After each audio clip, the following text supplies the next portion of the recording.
Oh, it's that day. A new video game comes out, an RPG, one where you get to create your own character. You're so excited. What are you going to do? Are you going to make it look like yourself? Are you going to make it look like Bruce Campbell or some other celebrity? I know the first thing you're going to do is wonder, can I make this character female but also give it balls? Because that's what Baldur's Gate is allowing you to do. Welcome back to Words of Paradise. I'm your host, Leon Idle. And yes, the new Baldur's Gate game, the new Dungeons & Dragons game, is of course going to let you apparently choose your genitalia as well as your preferred pronouns because it's 2023, people. Baldur's Gate 3 lets you customize your character's genitals. Larian Studios showed the option during its last Panel from Hell presentation by Kenneth Shepard. Let's take a look at Kenneth Shepard, shall we? Staff writer Kotaku, and oh, here we go, rainbow flag, he, him. Is anybody surprised? Look, I'm not saying that, there's anything wrong with gay people working for video game journalism, but in every single video I've covered when it comes to video game journalism, I think all of them but one had someone who was on this LGBT spectrum, and I'm just saying, I think they're after a very particular type of individual when they are making these sort of, journalistic choices and who they're gonna hire. I thought hiring people based on their sexuality was like against the rules, but I swear to God, I'm sure Kotaku is out there being like, hey, you like to suck cock? Oh, you do? You're hired. Like that must be what's going on, because there's no way statistically that all these people in the gay community are all working at the same job. That just does not make any sort of sense. And of course, somebody who's got pronouns in their bios and a gay flag would be covering whether or not the new Dungeons & Dragons Baldur's Gate game lets you choose your genitals and preferred pronouns. Baldur's Gate 3 is a big game. With all that depth and capital C content comes character customization. While you can pick between different races, classes, and appearances, this is Dungeons & Dragons. You're not allowed to call them races anymore. That was part of the rules. That was what came out in Tasha's handbook or whatever it was. The word race is in and of itself racist. You have to say species. So shame on you, Kotaku. How dare you not be up to date with the nomenclature? You may as well be bounding into comics at this point. The latest Panel from Hell presentation may have accidentally revealed you can pick your character's genitals as well. Because again, isn't that what you want out of a video game? I remember popping in Fallout 3 and being so damn disappointed that I could not choose how big and girthy my character's dick was. It was just so disappointing. Why even play the game? What is the point in fumbling through the wasteland killing super mutants if I have to have a regular average-sized cock? If I don't get to choose whether or not I want to have a micropeen or just the largest schlong of all that I can use as a melee weapon in the game? Why play Fallout 3, people? Why? During developer Larian Studios' Panel from Hell presentation today, July 7th, so obviously yesterday by the time you're reading this, the team showed off some updates to the character customization options that will be available in the full game compared to the early access version currently available. While the studio was primarily focused on things like showing the maturity slider, which lets you add wrinkles to show age or vitiligo pigmentation, the menu also showed an option to change your character's genitals at the 4:10:45 mark. Right, so first of all, it wasn't really announced, it was something they just, noticed, which is fair. Trailered breakdowns and whatnot, those exist on YouTube all the time, but it just makes me wonder that they're going out of their way not to show this, or maybe it just wasn't part of the presentation. But if it's 4 hours, 10 minutes, and 45 seconds, how much do you not have time to cover? You'd think they would spend time, especially virtue signaling that, by the way, you can choose whether you got a vulva or a penis, and if you can call your character male or female with either of those, maybe there's some stuff in between. It's all up to you. It's your character, which again, it's your character. It's fine. Create what you want, but let's not pretend they're not doing this to virtue signal, because we know how Wizards of the Coast has been lately. I mean, I've documented it for sure on this channel, but I'm sure you've seen it on other channels as well.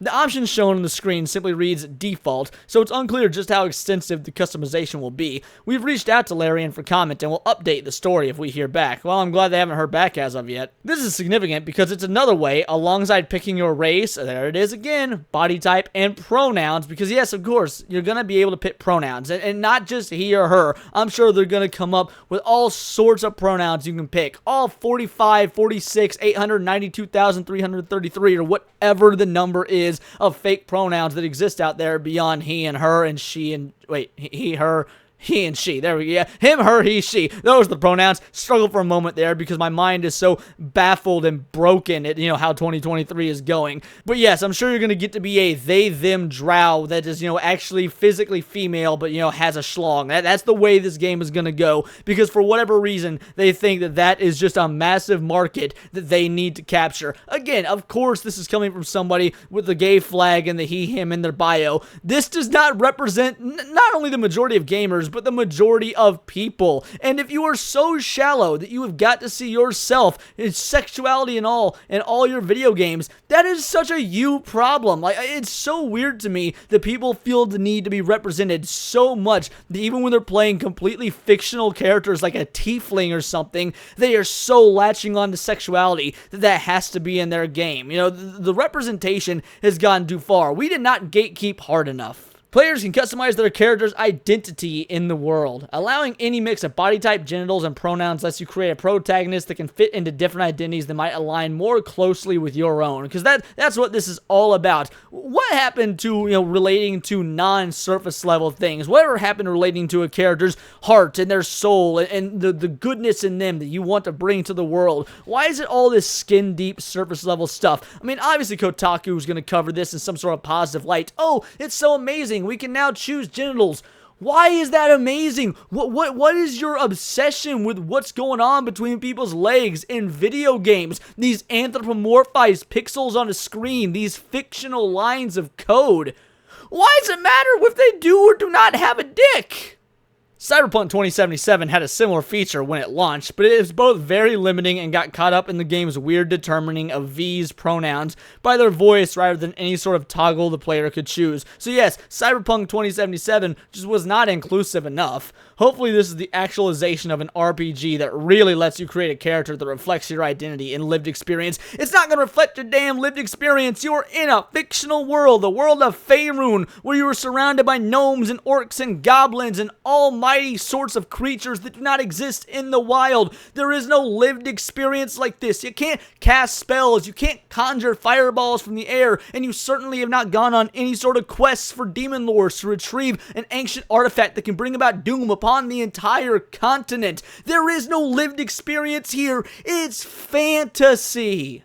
What remains to be seen is whether your genitals actually appear in the game, much as Cyberpunk 2077 only showed your junk in its pause menu when you removed your pants. Larian showed off some of the romance scenes during the panel from Hell Show, but cut the feed before things got too hot and heavy, lest they get banned from Twitch.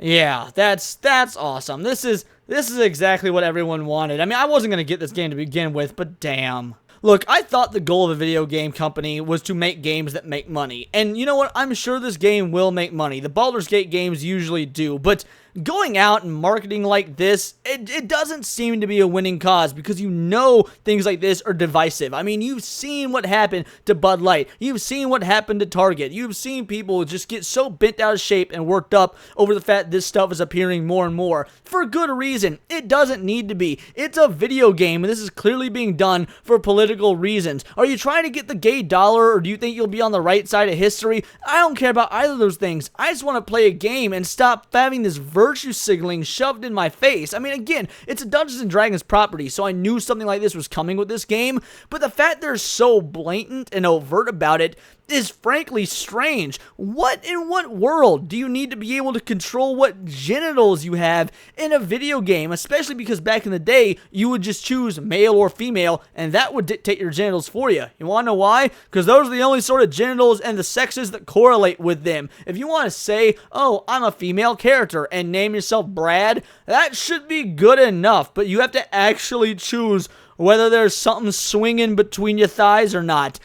That speaks to a level of depravity that truly baffles me. I mean, look, I ain't no Matt Walsh fan. In fact, I've attacked the guy multiple times. But frankly, I'm starting to see what he's talking about when it comes to video games, if this is the level of options they're putting in there. Like, I don't want to see whether or not people care to choose genitals in a game. Why do you care about that? Now, you might counteract by saying, well, Leon, why do you care that people care about it?